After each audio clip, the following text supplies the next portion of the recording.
Gujarati engineering academy YouTube channel અને હું તમારું બધાનું દિલથી સ્વાગત કરું છું કે આ બધા મજામાં જ હશો. આજે આપણે વાત કરીશું ડિપ્લોમાથી ડિપ્લોમા ટુ ડિગ્રી D2D કહેવાય છે કે એન્જિનિયરિંગમાં મિત્રો હશે અથવા તો ફાર્મસીના હશે. હવે રાઉન્ડ 3માં ભાગ લેવા માટે મહત્વપૂર્ણ ઇમ્પોર્ટન્ટ સૂચનાઓ છે મિત્રો. એ તમારે ધ્યાન રાખવાની છે. એના રિલેટેડ એક ખાસ નોટિસ છે કે તમારે એ વાંચવાની છે મિત્રો. હું તમને બેઝિક પોઈન્ટને સમજાવીશ અને આ પ્રમાણે તમારે આગળ વધવાનું. જેમ કે વિદ્યાર્થીઓ રાઉન્ડ 3માં ભાગ લેતા પહેલા મહત્વપૂર્ણ મુદ્દા ધ્યાનમાં કેમ ઘણા મિત્રો એવા હશે બરાબર છે કે હજી રાઉન્ડ 2માં નહીં મળ્યું અથવા તો એનું કઈ પરિણામ નહીં તમને બરાબર નહીં લાગ્યું અનુકૂળ નહીં લાગ્યું હજી તમારે રાઉન્ડ 3માં જવું છે બરાબર છે. પણ એ પહેલા તમારે કંઈક મુદ્દા છે ધ્યાનમાં આ વાત કરી છે D2D ના મિત્રો એટલે કે ડિપ્લોમાથી ડિગ્રીના મિત્રો અથવા તો ફાર્મસીના મિત્રો બંને વિદ્યાર્થી મિત્રોની વાત કરેલ છે ACPC પણ નોટ કે ACPDC આપણે વાત કરીએ છીએ ACPC રેડી. જો અહીંયા પર લખેલ પણ છે ચોઈસ ફિલિંગ ડેટ છે એ 30/7 થી લઈ અને 8મા મહિનાની 1 તારીખ આપેલ છે.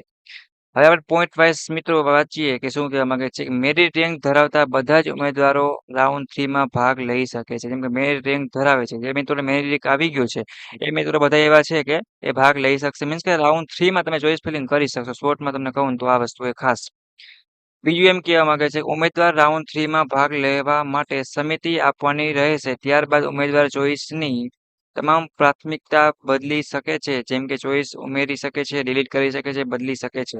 આ એક વસ્તુ ખાસ ધ્યાન રાખજો. હવે ચોઈસ ફિલિંગની છેલ્લી તારીખ પછી રીફિલિંગ રાઉન્ડ 3માં ભાગ લેવાની સમિતિ આપ્યા પછી ઉમેદવાર સમિતિ પાછી ખેંચી શકશે નહીં એ વસ્તુ ખાસ ધ્યાન રાખજો. ચોથા નંબરની વાત કરીએ તો રીફિલિંગ રાઉન્ડ 3માં ભાગ લેવા માટે ઉમેદવાર તેમની સમિતિ આપ્યા પછી જો ઓલવેઝ સમિતિ આપ્યા પછી જ બરાબર તો આ બાબતના કોઈ દસ્તાવેજો સબમિટ કરવાના રહેશે નહીં એટલી વસ્તુ ખાસ ધ્યાન રાખજો. 5મા નંબરનું એમ કહેવા માંગે છે કે વિદ્યાર્થીઓને રાઉન્ડ 3માં માત્ર એક જ કોલેજના અભ્યાસક્રમોની ચોઈસ ભરવાની સલાહ આપવામાં આવે છે. જ્યાં વિદ્યાર્થીઓને પ્રવર્તમાન પ્રવેશને બદલીને નવી ચોઈસ મુજબ પ્રવેશ ટ્રાન્સફર કરવાની તૈયારી હોય. જો તમારી પસંદગીઓમાં નવી સીટ ફાળવવામાં આવશે તો અગાઉના રાઉન્ડની કન્ફર્મ કરેલ બેઠક આપમેળે રદ થઈ જશે. આ વસ્તુ ખાસ ધ્યાન રાખજો. અને જો તમે ત્રીજા રાઉન્ડની નવી કોઈ બેઠક ફાળવવામાં આવી ન હોય તો અગાઉ કન્ફર્મ કરેલ બેઠક ચાલુ રહેશે. ત્રીજા રાઉન્ડમાં તમારે કાંઈ નક્કી નથી હોય કે ના આવે તો પછી આગળની કઈ છે એ કન્ફર્મ થશે મીન્સ કે ડિલીટ થશે અને એને ચાલુ રહેશે. 6ઠા નંબરની વાત કરીએ જો ઉમેદવારનું નવું ફળવાયેલ એડમિશન કન્ફર્મ કરે તો ACPC ખાતેની ભરેલી ટોકન ફી નવા એડમિશનમાં ટ્રાન્સફર કરવામાં આવશે. આ વસ્તુ એ ખાસ છે. આમાં ઉપર ઘણા મિત્રોને પ્રશ્ન પૂછે જો ઉમેદવાર નવું ફળવાયેલ એડમિશન કન્ફર્મ કરે તો ACPC ખાતાની ભરેલી ટોકન ફી નવા એડમિશનમાં ટ્રાન્સફર થઈ જશે. ઓકે એ વસ્તુ ખાસ ધ્યાન રાખજો. 7મા નંબરનો પોઈન્ટ છે મિત્રો એ ઇમ્પોર્ટન્ટ છે જો ઉમેદવારને નવા પ્રવેશ ફાળવવામાં આવે તો તે કિસ્સામાં જૂનો પ્રવેશ આપોઆપ રદ થઈ જશે.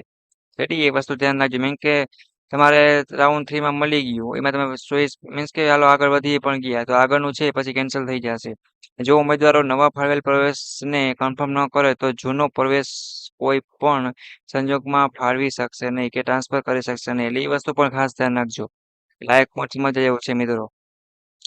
8મા નંબરનું એવું કહે છે કે ઉમેદવારોને સલાહ આપવામાં આવે છે કે તેઓ ફક્ત એક જ ચોઈસ ભરે જ્યાં તેઓ ખરેખર ટ્રાન્સફર કરવામાં રસ ધરાવે છે. ઘણી બધી મિત્રો નહીં કરવાની કે તમારે માનો કે પહેલા રાઉન્ડમાં મળી ગયું છે રેડી હવે તમે જવું નહીં હવે રાઉન્ડ 2માં કે 3માં તમે પાછી ચોઈસ ફિલિંગ કરો છો ટ્રાન્સફર તમારે કરવું છે તો તમારે જ્યાં ખરેખર ઇન્ટરેસ્ટ હોય ને એમાં જ તમારે ચોઈસ ફિલિંગ કરવાની વધારે નાખવાની નહીં બરાબર એ વસ્તુ ખાસ ધ્યાન રાખજો.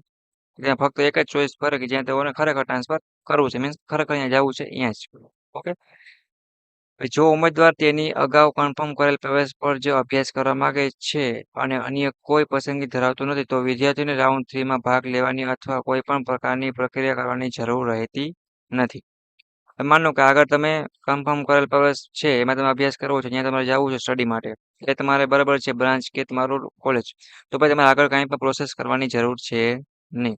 ઓકે એટલે એ વસ્તુ ખાસ ધ્યાન રાખજો.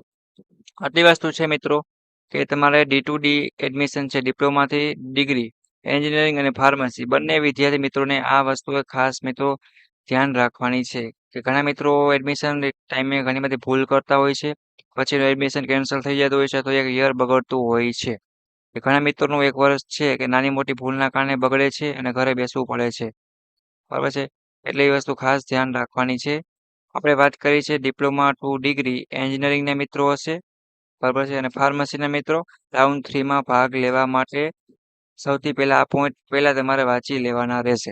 ઇમ્પોર્ટન્ટ છે બધા વિદ્યાર્થી મિત્રો માટે. કેમ કે તે એડમિશનની પ્રોસેસ ચાલુ છે. એસીપીસીમાં પણ ચાલી રહી છે મિત્રો. અને એસીપીડીસી મતલબ ડિપ્લોમા વાળા મિત્રો હોય 10 પછી એની પણ ચાલુ છે. અને ડિપ્લોમાથી ડિગ્રી મેનની પણ ચાલુ છે. તો ખાસ એક ધ્યાન રાખજો. કાંઈ પણ હેલ્પની જરૂર પડતી હોય એડમિશન રિલેટેડ કાંઈ પણ પૂછવું હોય કોલેજ રિલેટેડ કાંઈ પણ તો તમને નીચે ફોર્મ હેલ્પ સેન્ટરની લિંક આપેલ છે. એમાં તમે જઈ કોઈ પણ એડમિશન અથવા તમે પૂછી શકો છો. તો યુટ્યુબમાં હતી ને ત્યારે કોમેન્ટ કરવાની છે. અને આ વિડીયો બધા દોસ્તોને મોકલો કે જે ડિપ્લોમાથી ડિગ્રી લેવામાં એડમિશન લેવાના છે. હાલમાં ફોર્મની પ્રોસેસ ચાલુ છે. રાઉન્ડ 3 માં કહેવાય ચોઈસ ફિલિંગ કરવાના છે અથવા 2 માં નથી મળ્યું એવું બધું કઈ પ્રોબ્લેમ છે અથવા ફાર્મસીના મિત્રો છે બધે માટે લાગુ પડે છે. અને બીજી વાત કે ડિપ્લોમાથી ડિગ્રીમાં તમે આવી જશો મિત્રો પછી તમારા આઈએમપી પ્રશ્નો છે જીટીયુના સર્ક્યુલર છે અથવા ઇમ્પોર્ટન્ટ વિડીયો છે એ તમે ફ્રી ઓફમાં આપણી યુટ્યુબ ચેનલ છે જે ગુજરાત એન્જિનિયરિંગ એકેડમી એ ચેનલ દ્વારા તમને ફ્રી ઓફમાં પ્રોવાઈડ કરવામાં આવશે. સપોર્ટ માટે સબસ્ક્રાઇબ કરી બેલ આઇકન પ્રેસ કરો વિડીયોને હાઈપ કરી બધા દોસ્તોને મોકલો અને કાંઈ પણ કોમેન્ટ હોય તો અત્યારે કરો અને સોલ્યુશન હું તમને આપી દઈશ. બાકી ડાઉટ કરી મેં ટેલિગ્રામ ઇન્સ્ટાગ્રામની પણ લિંક તમને નીચે આપેલી છે. કાંઈ પણ પ્રશ્ન હોય તો પૂછો. અને જે મિત્રો ગવર્મેન્ટ કોલેજમાં એડમિશન લીધું છે એ સ્પેશિયલ જીટીયુના વોટ્સએપ ગ્રુપમાં જોઈન થઈ જાય જેથી એને કાંઈ પણ એ ટુ ઝેડ અપડેટ આવે તો તમે ફ્રી ઓફમાં શું કરી શકો તો કે લાભ લઈ શકો. ઓકે બીજી કંઈ હેલ્પની જરૂર હોય મિત્રો તો કયો બાકી નીચે આપેલ લિંકમાં તમે જોઈન થઈ જાઓ ઓલ વસ્તુ ફ્રી ઓફમાં મળતી રહેશે. કાંઈ પણ જરૂર હોય તો કે જો મૂંઝાતા નહીં. ઓકે તો વિડીયોને પૂરું કરું છું. નેક્સ્ટ મુલાકાત લેશે એવા તમારા બીજા એડમિશન રિલેટેડ ઇમ્પોર્ટન્ટ વિડીયો સાથે. ઓકે મિત્રો થેન્ક યુ. જય ભારત જય હિન્દ.